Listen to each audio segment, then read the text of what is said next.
কি ওই যে দুটো বর তোকে দেওয়ার কথা ছিল, এই দুটো বর আজকে চেয়ে দেখি।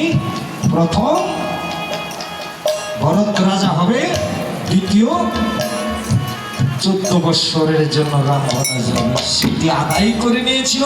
আর এই মঙ্গলা প্রদীপ প্রজ্বলন আমার কৌশল আমার হাত থেকে পড়ে গিয়েছিল।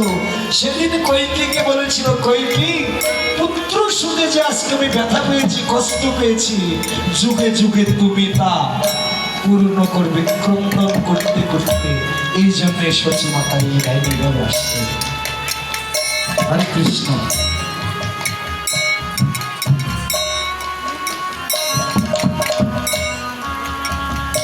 এবার শঙ্খ